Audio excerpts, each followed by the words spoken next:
Xin chào các bạn đã đến với channel của Nhã Yên. Thì trước khi bắt đầu cho Yên gửi lời chào đến tất cả các bạn nha. Và nếu như bạn nào chưa biết thì ở channel này nè, các bạn có thể tìm thấy những cái trải bài về tarot của Yên, cũng như là những cái chia sẻ của Yên trên cái hành trình thực hiện luật hấp dẫn, chữa lành nội tâm ở bên trong. Thì với những cái trải bài về tarot, nó đều là thông điệp chung, cũng như là những cái chia sẻ của Yên nó đều đến từ những cái trải nghiệm cá nhân. Vậy nên là Yên mong các bạn sẽ đón nhận một cách rất là cởi mở ha. Nếu như các bạn cảm thấy rằng là cái thông điệp nào nó không có đúng với các bạn, nó không có diễn ra trong cuộc sống của các bạn, thì các bạn hãy hiểu đơn giản là đó không phải là thông điệp dành cho bạn ha. Yên rất là mong những cái video khác của Yên, hoặc là những cái video sắp tới của Yên sẽ có cái thông điệp mà bạn cần. Và nếu như mà bạn nào muốn liên hệ với Yên thì ở phần mô tả của video bên dưới cái tiêu đề các bạn bấm xem thêm, sẽ có một cái link, thì ở đó sẽ có đầy đủ những cái thông tin để mà liên hệ với Yên ha. Rồi bây giờ chúng ta sẽ đến với trải bài của ngày hôm nay nha. Ok, thì trải bài ngày hôm nay là một trải bài về thông điệp công việc cho tháng 6. Thật ra các bạn biết không, trong cái khoảng thời gian vừa qua có rất là nhiều bạn bình luận nè, và cũng như là nhắn tin gửi cho Yên rằng là nhờ có những cái thông điệp trải bài như thế này đã có thể giúp cho các bạn đó thay đổi được, hoặc là có đưa ra được những cái quyết định trên cái hành trình và mọi thứ nó xoay chuyển tốt hơn. Thì đó chính là những cái chia sẻ mà làm cho Yên cảm thấy vô cùng có động lực để mà tiếp tục ra những cái video và trải bài gửi đến các bạn. Thì những cái trải bài Yên không có muốn rằng là nó theo khuynh hướng là bói toán hay mê tín, mà Yên muốn rằng là thông qua đó các bạn sẽ có được một cái thông điệp, và từ đó nó sẽ giúp cho các bạn phần nào biết được cái định hướng mình nên đi hướng nào, mình nên đối diện với cái hoàn cảnh đó ra làm sao, và cái cách phản ứng của mình như thế nào đó để có kết quả tốt nhất. Thì đó mới là cái điều mà Yên mong muốn. Thì hơi liên thiên chút xíu đi, cho Yên một chút xíu để mà nói như vậy trước khi bắt đầu với cái tụ bài này ha. Rồi bây giờ thì Yên sẽ quay để cho các bạn chọn. Ở đây có 3 tụ bài, các bạn hãy nghĩ đến cái thông điệp rằng là công việc, thông điệp tarot công việc cho tháng 6 dành cho bạn là gì, điều gì bạn cần biết về công việc, và chọn cho mình một tụ bài nha. Ok, ở đây có 3 tụ bài theo thứ tự là 1 nè, 2 và 3. Công việc, thông điệp công việc cho tháng 6 ha. 1, 2, 3. Rồi bây giờ Yên sẽ bắt đầu với tụ đầu tiên nha.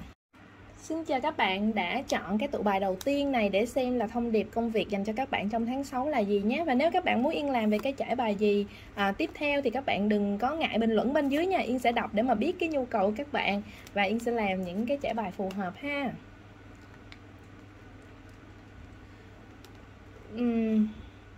Ok, ở đây thì Yên thấy rằng những cái bạn chọn tụ này nè, trong cái giai đoạn vừa qua hoặc là kể cả là đến hiện tại luôn Yên thấy có thể là các bạn gặp một cái vấn đề khó khăn trong công việc của các bạn. Nó có thể là sự kỳ vọng không đạt được như mong muốn, hoặc là có một cái dự án nào không có kết quả như mà các bạn đã từng vạch ra. Có sự thất vọng có thể liên quan đến đồng nghiệp, liên quan đến những ý kiến quan điểm trái chiều, hoặc là đối tác. Có thể như các bạn nhìn thấy cái sự thất vọng này là một điều gì đó thất bại, một cái điều mà làm cho các bạn cảm thấy mất đi cái động lực, và đôi khi rằng là không biết là mình đã đi đúng hướng hay không, hay là cái công việc của mình tương lai sẽ ra sao. Yên cảm thấy rằng cái tâm trạng của các bạn khi gặp cái sự cố này, gặp một cái điều không như ý trong công việc này nó rất là tệ, và gần như là nó đánh sụp các bạn về mặt tinh thần thôi nha. Chứ còn thật sự ở đây thì Yên nhìn theo những cái gì nó diễn ra thì nó không có đến nỗi như vậy. Nó không đến nỗi như vậy, mà thật ra cái thất bại hay là cái vấn đề không như ý này nó diễn ra để làm gì? Để các bạn có cái khoảng thời gian nghỉ ngơi, và các bạn cân nhắc lại là các bạn nên thay đổi cái gì, nên đầu tư phát triển cái gì, nên cải sửa điều gì, để từ đó có một cái kết quả tốt hơn chờ các bạn ở trên cái hành trình phía trước. Và cái kết quả tốt hơn này nè, nó không có lâu đâu các bạn, mà nó sẽ có liền ngay khi mà các bạn thay đổi cái cách thức làm của mình. Nó giống như là khi các bạn nấu ăn, các bạn ra một cái món ăn và cái khẩu vị nó không như mong muốn, thì mình nghĩ rằng đó là sự thất bại. Nhưng nếu như mà nó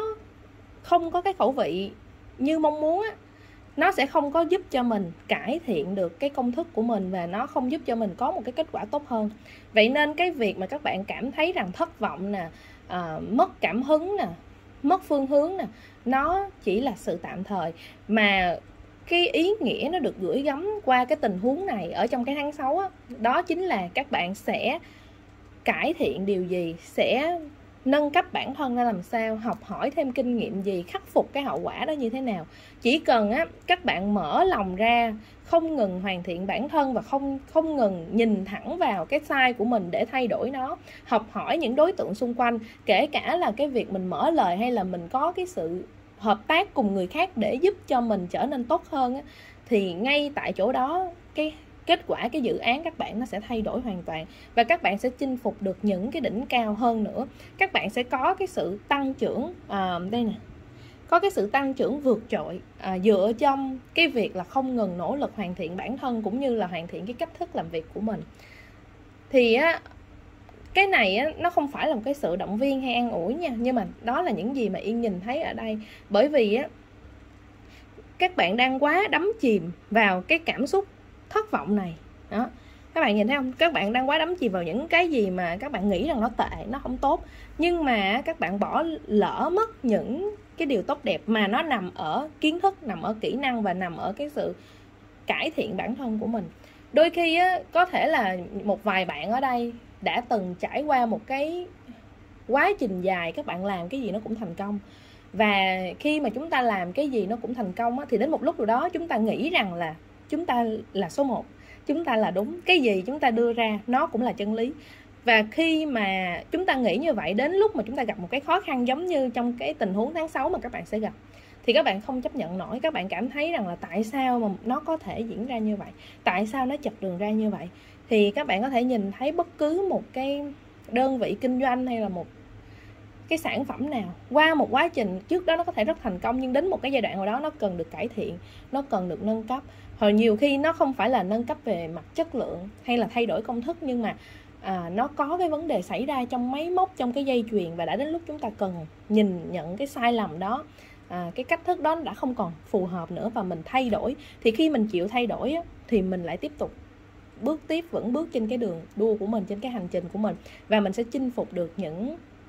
kết quả tốt đẹp chờ mình ở phía trước. Chỉ khi mà mình để cho cái cảm xúc này đánh bại mình luôn, và hoặc là mình giữ khăng khăng cái tôi của mình không chấp nhận cái sự thay đổi nào hết, thì ngay lúc đó mình sẽ bị bỏ lại ở phía sau. Vậy nên cái quyết định ở đây nó là phụ thuộc ở các bạn. Các bạn sẽ đón nhận cái điều bất như ý này như thế nào, phản ứng nó ra làm sao, và có tận dụng nó để trở thành một cái đòn bẩy giúp cho các bạn đi xa được hơn hay không. Và ở đây còn một cái thông điệp nữa, đó chính là cái sự quản lý cảm xúc của các bạn khi gặp cái điều không như ý á, nó cũng rất là quan trọng. Bất cứ một vị trí cao hơn nào đó nó cũng cần chúng ta có sự kiểm soát cảm xúc tốt hơn. Bởi vì khi chúng ta kiểm soát cái cảm xúc của chúng ta tốt hơn á, chúng ta sẽ đưa ra được những cái quyết định nó sáng suốt hơn, và nó ít dẫn chúng ta đi sai đường. Bởi vì ngay cái lúc mà các bạn, ví dụ như các bạn mất niềm tin là các bạn trở nên u buồn, là các bạn trở nên hoang mang, phân vân, thì các bạn cứ hình dung như một cái người mà ở trong cái tâm trạng không ổn định và không thể kiểm soát lại mình để đưa về cái trạng thái bình tĩnh, điềm đạm, thì mình sẽ rất là dễ nương theo cái cảm xúc tiêu cực đang có và dẫn đến những cái quyết định sai lầm. Vậy nên người ta hay có câu gọi là giận quá mất khôn là vậy đó các bạn ha. Rồi, đó là cái thông điệp ở đây dành cho những cái bạn đã chọn tụ bài này. Yến chúc cho các bạn sẽ vượt khó thành công. Thật sự là cái thành công nó chờ các bạn, nhưng mà cái tâm thế của các bạn khi đón nhận cái điều không tốt, không như ý mình, nó quan trọng rất nhiều trong cái giai đoạn khó khăn này. Và các bạn hãy vững bước ha. Yên rất là muốn được nghe câu chuyện các bạn cũng như chia sẻ các bạn về cái trải bài này. Hãy bình luận bên dưới cho Yên đọc với nha. Còn bây giờ thì Yên sẽ chuyển qua tụ bài tiếp theo. Xin chào các bạn đã chọn tụ bài số 2 nhé, để xem là cái thông điệp dành cho các bạn ở trong công việc tháng 6 là như thế nào nha. Nếu các bạn muốn Yên làm về cái trải bài gì á, có cái nhu cầu như thế nào thì các bạn hãy bình luận bên dưới nha, để Yên sẽ làm những cái trải bài phù hợp với các bạn ha. Những cái bạn mà chọn tụ bài này thì Yên thấy rằng có thể là các bạn trong tháng 6 các bạn gặp nhiều cơ hội để mà mình đưa ra những quyết định. Ví dụ như là đầu tư, các bạn có nhiều cơ hội đầu tư, các bạn có vốn đi, các bạn có kiến thức, các bạn có cả mối quan hệ luôn, rồi rất nhiều người mời chào các bạn, ví dụ như mua dự án này hoặc là hợp tác làm cái này cái kia, hay là bạn bè kêu gọi chẳng hạn đầu tư rồi đó. Thì trong cái tháng 6 này các bạn có rất nhiều cái cơ hội, và cơ hội nào nó cũng rất là hấp dẫn. Tại vì sao? Tại vì các bạn đang ở trong cái trạng thái sẵn sàng để đón nhận cái cơ hội đó, kể cả là về tinh thần, vật chất lẫn là kiến thức luôn. Thì đó là cái điều rất là tuyệt vời ha. Chúc mừng các bạn nha. Tuy nhiên tuy nhiên ở đây á, thì Yên thấy á, là đương nhiên trong cái việc là các bạn đưa ra quyết định và các bạn đi đến cái sự thành công hay gặt hái cái trái ngọt á, ở bất cứ cái dự án hay cái lĩnh vực nào thì nó cũng sẽ có những bất đồng. Ví dụ như bất đồng với cái người đồng hành với mình, chẳng hạn như các bạn đầu tư chung với một ai đó, hay là kể cả khi các bạn kinh doanh một cái gì đó riêng, các bạn khởi nghiệp, thì các bạn cũng có thể gặp phải những cái ý kiến trái chiều từ gia đình, người thân, từ vợ chồng, hay từ người yêu, bạn bè gì đó. Thì những cái ý kiến trái chiều này á, nó sẽ có xảy ra những cái mâu thuẫn, nhưng mà Yên thấy nó chỉ là đem lại cho các bạn một cái nguồn thông tin để tham khảo, để giúp cho các bạn đưa ra được những quyết định đúng đắn hơn, hoặc là có cái cách thức làm nó hiệu quả hơn. Những cái sự mâu thuẫn hay cái lời qua tiếng lại này nó không có nặng nề nha. Nếu như các bạn nhìn nó nặng nề và các bạn biến nó thành một cái áp lực, hoặc là trở thành một cái sự cãi vã hay hờn giận ai đó, thì rất là đáng tiếc. Đó là cái điều các bạn cần lưu ý nha. Các bạn hãy coi mọi cuộc thảo luận nó đem lại cho các bạn cái giá trị gì, và mình đón nhận mọi ý kiến khác biệt đó như là một sự đóng góp, thay vì mình nhìn nhận nó như là một sự công kích. Tại vì tất cả mọi quyết định của các bạn nó đều là do chính các bạn chịu trách nhiệm, và mọi thông tin xung quanh chỉ là sự tham khảo. Và khi cái kết quả như thế nào á, thì cái người chịu trách nhiệm cũng là các bạn. Vậy nên á, nếu bây giờ mình có nhiều thông tin thì mình sẽ có thêm nhiều cái góc nhìn khác nhau. Còn nếu như mình nhìn nó thành những cái trở ngại á, thì nó sẽ lại càng làm cho mình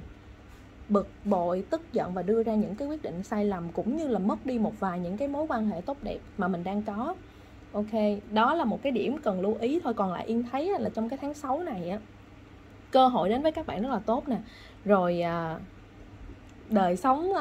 tinh thần cũng rất là tuyệt vời. Chỉ có một lưu ý nữa, tức là bởi vì khi mà cơ hội nó đến quá là nhiều á, nó sẽ làm cho các bạn bị choáng ngợp và hoang mang rằng là đâu là cơ hội phù hợp với mình. Thì cái thứ nhất là các bạn cần chọn lọc những cái thông tin giống như nãy Yên đã chia sẻ. Cái tiếp theo là các bạn phải tin vào cái khả năng và cái sự phán đoán của bản thân mình. Khi mà có nhiều luồng thông tin á, thì ngoài cái việc là các bạn cảm thấy bực bội, khó chịu vì có những người ta nói ý kiến thế này, hay người ta cản các bạn, người ta không muốn các bạn làm thế kia, rồi các bạn có những ý nghĩ xấu á, thì cái đó là cái việc các bạn quản lý cảm xúc của bản thân với những mối quan hệ xung quanh, để có sự chắt lọc ở những góc nhìn khác nhau. Và bên cạnh đó thì các bạn phải tin vào cái kiến thức của các bạn. Các bạn ở đây giống như nãy Yên nói, các bạn có sẵn nguồn lực về kinh tế, có sẵn về kiến thức, rồi lẫn những cơ hội đưa đến nó cùng một lúc, thì các bạn đang ở cái thế sẵn sàng. Thì trong cái lúc mà nhiều những cái luồng thông tin đưa đến, hoặc là nhiều cơ hội đưa đến, thì các bạn bắt đầu hoang mang, và có thể là các bạn bắt đầu mất luôn cả cái sự tin tưởng vào khả năng đưa ra quyết định của mình. Thì cái điều đó cũng khá là nguy hiểm. Các bạn phải ý thức được rằng á, là các bạn là người làm chủ trên cái hành trình của riêng các bạn thôi. Mọi người chúng ta đều là như vậy. Chúng ta là cái người đưa ra quyết định trên cái hành trình chúng ta, và chúng ta là người chịu trách nhiệm kết quả trên cái hành trình của mình luôn. Thì mình mà còn không tin mình nữa thì mình sẽ rất là dễ bị hoang mang và lạc lối. Nên ở đây á, các bạn đón nhận những cái thông tin như là một giá trị tham khảo, và bên cạnh đó các bạn không ngừng tự tìm tòi, học hỏi những cái kiến thức, những cái kỹ năng, hay là gọi là tra cứu những cái thông tin có liên quan về những dự án mà các bạn muốn làm, muốn đầu tư. Và các bạn tin vào cảm nhận, lắng nghe trực giác của mình, tin vào những cái kiến thức mà mình đã có để mà đưa ra những quyết định đúng đắn. Và ở đây á, các bạn làm gì cũng được, nhưng hãy cho bản thân mình một cái sự cảm giác đảm bảo an toàn về mặt cảm xúc đó. Tức là khi mà các bạn Yên lấy một cái ví dụ này để các bạn có thể hiểu và các bạn áp dụng vào cái câu chuyện các bạn nha. Tại vì đây là một cái trải bài chung, sẽ có nhiều lĩnh vực và nhiều những cái tình huống khác nhau. Thì Yên lấy ví dụ như khi các bạn đầu tư một cái khoản tiền nào đó cho một dự án nào đó ha, hùng hạp chẳng hạn, thì thứ nhất là các bạn phải biết người ta làm cái gì, cái lĩnh vực đó các bạn có kiến thức sâu đến đâu, và cái nguồn vốn các bạn bỏ ra, các bạn có đủ cái khả năng để xoay chuyển kể cả khi cái dự án đó gặp một cái tình huống tệ nhất hay không. Có nhiều người họ đổ hết tất cả những cái nguồn lực mà họ có vào một cái dự án nào đó, và khi nó gặp vấn đề xảy ra thì họ không xoay sở nổi, bởi vì cái sức của mình nó không có đủ mạnh, cái hàng rào, cái sự an toàn cho mình nó không đủ mạnh. Và khi mà mình biết rằng là mình chưa đủ sức thì mình nên tạm hoãn cái dự án đó lại và mình có thể chờ nó một dịp khác. Khi mà các bạn cảm thấy đủ cái nguồn lực an toàn, kể cả là về tài chính, tức là lỡ nó có cái gì bất trắc xảy ra, mình vẫn hoàn toàn có thể ung dung trong cái cuộc sống của mình. Tức là nó không phải là một cái ván cờ hay là một cái sự đánh cược cho cái hành trình của các bạn. Thì các bạn hoàn toàn có thể yên tâm mà đi trên cái con đường đó. Thì cái đó là những cái thông điệp ở đây mà Yên nhìn thấy qua các lá bài này. Thì nếu mà các bạn cảm thấy nó tương thích thì Yên hy vọng rằng là những cái thông điệp này nó có thể giúp cho các bạn vững bước trên cái hành trình các bạn và gặt hái được những cái kết quả thành công mà các bạn xứng đáng có được nha. Yên rất là muốn được nghe cái câu chuyện của các bạn cũng như là những cái chia sẻ các bạn về cái trải bài này. Hãy bình luận bên dưới cho Yên đọc với nha. Còn bây giờ thì Yên sẽ chuyển vào tụ bài tiếp theo ha. Xin chào các bạn đã chọn tụ bài số 3 nha, để xem là cái thông điệp về công việc dành cho các bạn. Tụ bài này là gì? Nếu các bạn muốn Yên làm về cái trải bài gì về cái tình huống hay cái câu chuyện các bạn, thì các bạn hãy đừng có ngại bình luận bên dưới nha. Yên sẽ tổng hợp lại và làm những trải bài phù hợp nha.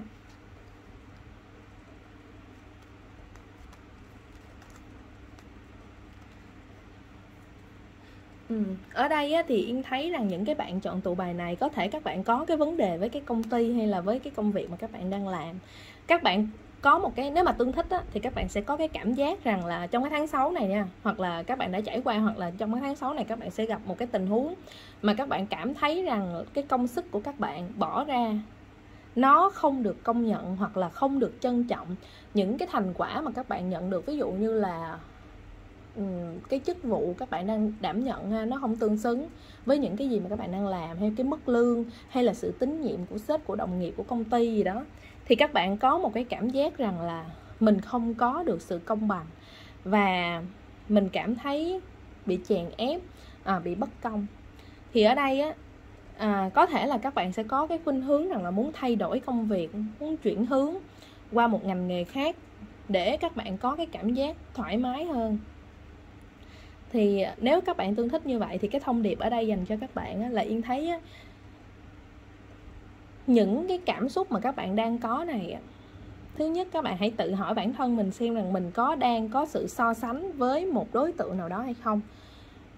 Ví dụ như các bạn có thể so sánh với một cái người bạn nào đó của mình, họ làm ở công ty kia, họ được những cái ưu đãi như vậy, mình thì không có. Hoặc là mình so sánh với một người đồng nghiệp nào đó của mình. Thì nếu như các bạn có cái sự so sánh ở đây thì Yên nghĩ rằng những cái cảm xúc này chưa chắc nó là thật, mà nó chỉ đến từ cái việc rằng là mình đang nhìn một đối tượng khác để rồi mình soi chiếu lại mình, và mình có những cảm xúc tiêu cực và nó đang ảnh hưởng rất nhiều đến cái hành trình công việc của mình, đến cái cảm hứng của mình cho cái công việc này. Nếu như mình không có cái sự so sánh này thì mình có cảm nhận được cái sự bất công đó hay không nha. Thì cái đó là cái bạn phải tự trả lời. Tại vì mỗi bạn là một tình huống khác nhau. Nếu như các bạn loại bỏ cái sự so sánh ra khỏi câu chuyện của mình thì các bạn có còn cảm thấy rằng là mình bị bất công nữa hay không? Nếu như mà các bạn không cảm thấy mình bị bất công thì tức là mọi thứ nó vẫn rất là ổn, nhưng mà do cái tâm của mình có cái sự so sánh. Và các bạn biết không, mỗi người thì là một điểm mạnh khác nhau, và mỗi người họ sẽ có thể là cái cách nói chuyện của họ hợp với cái người sếp đó hơn, hoặc là cách làm việc của họ hợp với cái người sếp đó hơn, nên cái người sếp đánh giá cao hơn chẳng hạn. Rồi giống như bản thân mình cũng vậy thôi, nhiều khi ở ngoài cuộc sống các bạn sẽ hợp với người bạn này và các bạn sẽ không hợp với người bạn kia, dù rằng nha cái người bạn kia họ cũng cảm thấy rằng họ rất là tốt, họ rất là nice, nhưng mà tại sao mình lại không thân với họ đó, kiểu vậy. Thì khi mà mình có cái sự so sánh vào á thì mình rất là dễ có những cảm xúc tiêu cực. Mà khi mà mình loại bỏ được sự so sánh ra và mình thật sự tận hưởng với cái hành trình mình đang có, mình trân trọng những cái gì mình đang có, thì Yên tin chắc rằng ngay chỗ đó bạn sẽ xoay chuyển được những cái cảm xúc của bạn và cái góc nhìn của bạn cũng sẽ rất là khác. Thì ở đây Yên thấy rằng á, là thứ nhất là cái thông điệp như vậy. Để làm gì? Tại vì á, có những chuyện khi mà các bạn để cho những cảm xúc tiêu cực nó tích tụ á, và các bạn cảm thấy ấm ức và các bạn đưa ra những cái quyết định nó có thể dẫn các bạn đến một cái sự hối tiếc nào đó sau này. Nên các bạn khi mà các bạn đưa ra cái quyết định, ví dụ như thay đổi công việc, nghỉ làm ở chỗ này, mình rất là bực rồi, mình rất là tức rồi, mình sẽ nghỉ làm luôn, dằn mặt ai đó, mình làm cho đã cái nư của mình. Nhưng có thật sự là cái điều mình nên làm hay không? Nó sẽ là cái điều mà các bạn nên nghĩ khi mà lên nghỉ việc á, khi mà các bạn loại bỏ sự so sánh ra mà các bạn vẫn cảm thấy bất công, các bạn vẫn cảm thấy không có cảm hứng ở nơi đây, các bạn cảm thấy mình có một cơ hội khác tốt hơn, đó chính là cái lúc mà các bạn nên thay đổi, đó chính là cái lúc mà các bạn nên nghỉ việc. Nhưng nếu như khi các bạn loại bỏ hết tất cả những cảm xúc tiêu cực đó ra và các bạn cảm thấy công việc của mình cũng đang rất là ổn, mọi thứ nó cũng không đến nỗi như vậy, tại vì mình càng dồn một cái năng lượng vào một đối tượng hay một ai đó, một câu chuyện nào đó, thì mình sẽ càng nhân cái năng lượng đó nhiều lên. Khi các bạn yêu ai cũng vậy, các bạn yêu người đó thì các bạn chỉ nhìn thấy những điểm tốt của người đó, và khi các bạn có một cái điều không hài lòng rồi á, thì các bạn sẽ moi ra được nhiều những cái điều không hài lòng khác, mặc dù cái sự thật đó là đôi khi người đó không có tệ đến như vậy đâu đó. Thì ở đây á, là Yên chỉ thấy rằng trong tháng 6 có thể các bạn có những cái cảm xúc như vậy và dẫn đến rằng các bạn muốn thay đổi, thì các bạn hãy chỉ quyết định thay đổi công việc khi mà các bạn có một cơ hội thật sự tốt hơn nè, rồi các bạn loại bỏ những cảm xúc tiêu cực để mà mình có một cái nhìn sáng suốt hơn cho cái quyết định của mình. Đừng để cho mình quyết định một cái điều gì đó để rồi sau đó mình sẽ hối tiếc về cái quyết định của mình là ok. Nếu khi các bạn quay trở về với bản thân các bạn sau một ngày dài hay kể cả cuối tuần này nè, các bạn dành cho mình thời gian, các bạn quay trở lại với chính các bạn, đừng cho ai quấy rầy, đừng làm phiền gì hết. Thì mình nhìn thử xem là thứ nhất, những cái gì mình làm, mình bỏ ra và mình được đáp trả lại như vậy có thật sự là bất công không? Nếu mình không có sự so sánh với người này người kia, mình có những cảm xúc này hay không? Nếu như người này người kia họ không xuất hiện trong công ty của mình thì mình có những cảm xúc này hay không? Vậy thì những cảm xúc đó có thật hay không? Các bạn cứ tự hỏi bản thân mình và tự trả lời, thì các bạn sẽ nhìn thấy rõ mọi vấn đề. Và khi các bạn nhìn rõ mọi vấn đề rồi thì cái lúc đó các bạn quyết định nó không có muộn. Và ngay cái lúc các bạn quyết định đó, cái tâm của các bạn, cái cảm giác các bạn nó cảm thấy thoải mái, nó cảm thấy yên tâm và nó hài lòng với cái quyết định đó, thì các bạn biết rồi đó, đó là cái quyết định đúng đắn. Nhưng mà khi mà các bạn đang rất là tức giận và các bạn đưa ra một cái quyết định nào đó, thì thường nó sẽ là những quyết định sai lầm, hoặc nó sẽ dẫn đến những sự đổ bể không mong muốn. Và khi đã bể rồi giống như ở đây nè, khi đã bể rồi mình không thể hàn gắn lại được, và mình có làm như thế nào thì nó cũng sẽ có những cái vết nứt ở đó. Vậy nên đó là cái điều mà các bạn cần lưu ý ở trong cái khía cạnh công việc ha. Trong tháng 6 Yên rất là muốn được nghe câu chuyện các bạn cũng như cảm nhận các bạn về cái trải bài này nha. Chúc cho các bạn sẽ có một cái tháng 6 thật là tuyệt vời, và sẽ có những sẽ có thông điệp từ trải bài này để mà đưa ra những quyết định giúp cho các bạn cảm thấy hài lòng hơn và có những kết quả tốt đẹp hơn trên cái hành trình các bạn nha. Một lần nữa Yên rất là cảm ơn các bạn đã xem. Chào tạm biệt và hẹn gặp lại nha. Bye bye.